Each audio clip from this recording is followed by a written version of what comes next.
6월 7일 저희들에게 주신 하나님 말씀은 사무엘하 3장 6절로 11절까지 말씀입니다. 사울의 집과 다윗의 집 사이에 전쟁이 있는 동안에 아브넬이 사울의 집에서 점점 권세를 잡으니라. 사울에게 첩이 있었으니 이름은 리스바요 아야의 딸이더라. 이스보셋이 아브넬에게 이르되 네가 어찌하여 내 아버지의 첩과 통간하였느냐 하니 아브넬이 이스보셋의 말을 매우 분하게 여겨 이르되 내가 유다의 계머리냐 내가 오늘 당신의 아버지 사울의 집과 그의 형제와 그의 친구에게 은혜를 베풀어 당신을 다윗의 손에 내주지 아니하였거늘 당신이 오늘 이 여인에게 관한 허물을 내게 돌리는도다. 여호와께서 다윗에게 맹세하신 대로 내가 이루게 하지 아니하면 하나님이 아브넬에게 벌 위에 벌을 내리심이 마땅하니라. 그 맹세는 곧 이 나라를 사울의 집에서 다윗에게 옮겨서 그의 왕위를 단에서 브엘세바까지 이스라엘과 유다에 세우리라 하신 것이니라 하매 이스보셋이 아브넬을 두려워하여 감히 한마디로 대답하지 못하니라. 아멘. 도를 넘지 말고 도를 행하라 라는 제목으로 오늘 아침 말씀 전합니다. 우리 주변에는 가끔 도를 넘는 행동을 하는 사람들을 보게 됩니다. 쉽게 접할 수 있는 사례가 인터넷에 어떤 기사가 하나 올라오게 되면 도를 넘는 댓글 때문에 고통을 호소하는 일들이 참 많이 일어나고 있죠. 가족 안에서도 도를 넘는 행동을 하면 안 됩니다. 직장에서도 마찬가지입니다. 그리고 요즘 우리 사회 안에서는 촉법소년에 해당되는 아이들의 도 넘는 범죄가 굉장히 많아지고 있습니다. 이렇게 도를 넘게 되면 결국에는 돌이킬 수 없는 결과로 이어질 수밖에 없죠. 또한 사람들과의 관계 속에서 도를 넘는 행동을 반복하게 되면 그 관계는 절대 건강해질 수 없는 것입니다.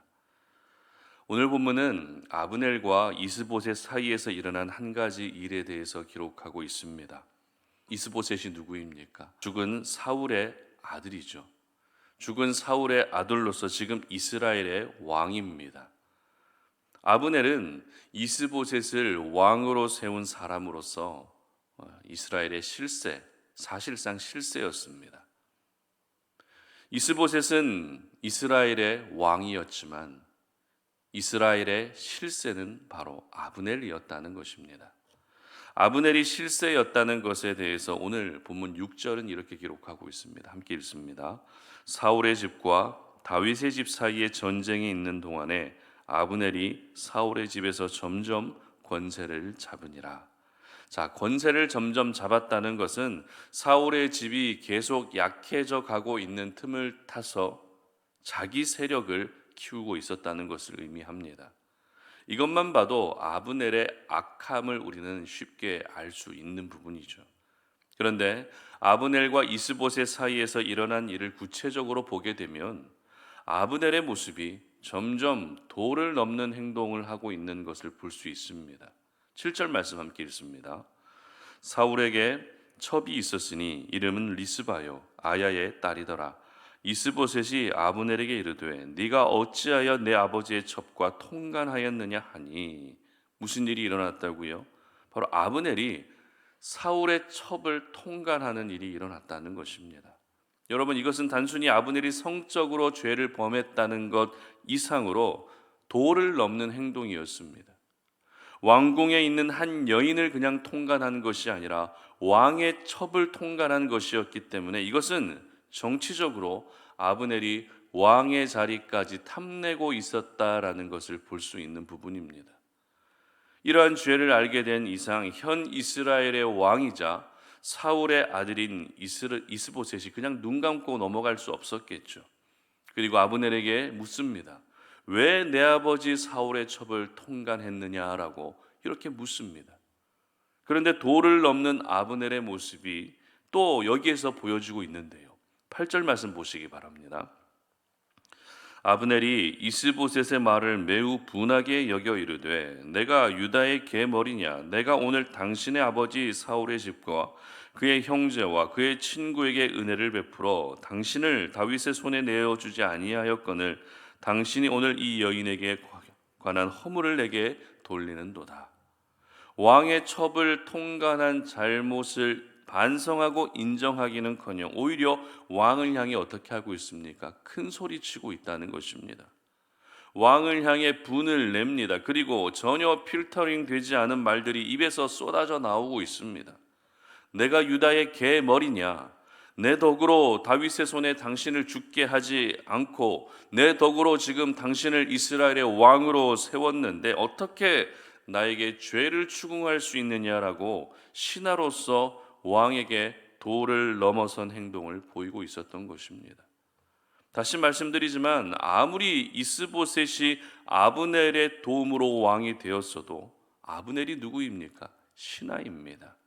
그리고 이스보셋은 사울의 혈통을 잇는 왕입니다. 그러나 지금 아브넬에게는 왕이 없었습니다. 왕이 보이지 않습니다. 점점 권세를 잡아가더니 마치 자기가 왕인 것처럼 도를 넘는 행동을 하고 있었던 것입니다. 오늘 저희들은 자기가 죄를 지어놓고도 왕 앞에서 오히려 큰 소리치고 있는 이 아브넬의 모습을 보면서 도를 넘는 모습이, 도를 넘는 행동이 얼마나 망령된 행동인지 오늘 이 시간 저희들은 기억할 수 있어야 됩니다. 그렇다면 신하의 신분이었던 아브넬이 매 순간 보여야 할 행동은 어떤 행동이었을까요? 그것은 바로 오늘 제목처럼 도를 넘는 것이 아니라 도를 행하며 살아야 했습니다. 도를 넘는 신하가 아니라 도를 행하는 신하가 되어야 했던 것입니다. 그렇다면 아브넬이 행해야 했던 도란 구체적으로 어떤 것을 의미할까요? 오늘 본문 10절 말씀 보시기 바랍니다. 그 맹세는 곧 이 나라를 사울의 집에서 다윗에게 옮겨서 그의 왕위를 단에서 브엘세바까지 이스라엘과 유다에 세우리라 하신 것이니라 하매. 자, 이 말씀은 아브넬이 이스보셋에게 했던 말인데요. 여기서 저희들이 알 수 있는 것은 아브넬은 이스라엘 나라가 사울에게서 다윗에게로 넘어가게 된다는 사실을 알고 있었다는 것입니다. 사울을 통해서 들었든지 아니면 요나단을 통해서 들었든지 어떤 경로를 통해서든 아브넬은 다윗이 온 이스라엘의 왕이 될 것을 정확하게 알고 있었습니다. 그런데 어떻게 했죠? 알고 있었음에도 이스보셋을 이스라엘의 나라의 왕으로 세웁니다. 그리고 사울의 첩을 통간하는 죄를 추궁하는 것에 기분이 나빠서 이제서야 이스라엘을 다윗에게 넘기겠다고 협박하고 있습니다. 이처럼 아브넬이 반드시 행해야 했던 도는 바로 그가 알고 있었던 이스라엘의 앞날을 인식하면서 나라를 다윗에게 넘겨야 했던 것이죠. 이스보셋을 왕으로 세울 것이 아니라 다윗을 온 이스라엘의 왕으로 추대해야 될 사람이 바로 아브넬이었습니다. 이것이 바로 아브넬이 행해야 했던 도였습니다. 도라는 단어는 오늘 본문에는 기록되어 있지 않지만 구약과 신약 성경 전체에 걸쳐서 자주 사용되는 단어입니다. 구약에서 사용될 때는 길이라는 의미로 사용되고요. 신약에서 사용될 때는 말씀이라는 의미로 사용됩니다. 표면적인 의미로만 보게 되면 구약에서의 도와 그리고 신약에서의 도의 의미가 다르지만 근본적인 의미는 같습니다. 왜냐하면 하나님의 말씀이 바로 우리가 걸어가야 할 길이기 때문입니다.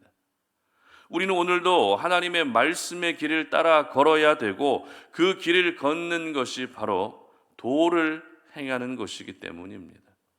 그러므로 오늘 아브넬이 행해야 했던 도는 다윗을 이스라엘의 왕으로 세우겠다는 그 말씀이 이루어지도록 했어야 하는 것입니다.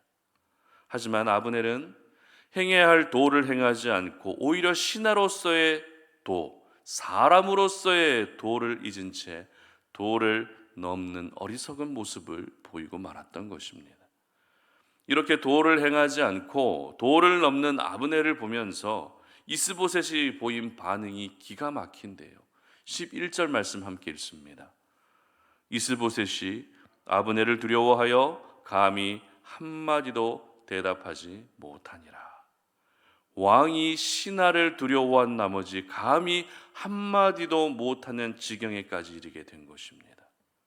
이것은 분명 아브넬과 이스보셋 두 사람 사이에서 일어난 일이었지만 이 일을 계기로 왕이 신하를 두려워하여 아무 말도 하지 못하는 모습은 이스라엘의 어두운 미래를 보여주고 있는 것입니다. 그렇다면 저희들은 어떨까요?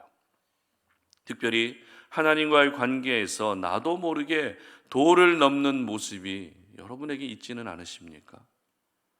이스라엘 백성들처럼 구원받은 은혜를 잊은 채 물이 없다는 이유로, 먹을 것이 없다는 이유로 하나님을 원망하고 약속의 땅 가나안에 정착해서 살게 해 주셨음에도 불구하고 오히려 가나안 족속이 섬기는 우상을 섬기는 도를 넘는 모습이 여러분에게는 있지는 않으십니까?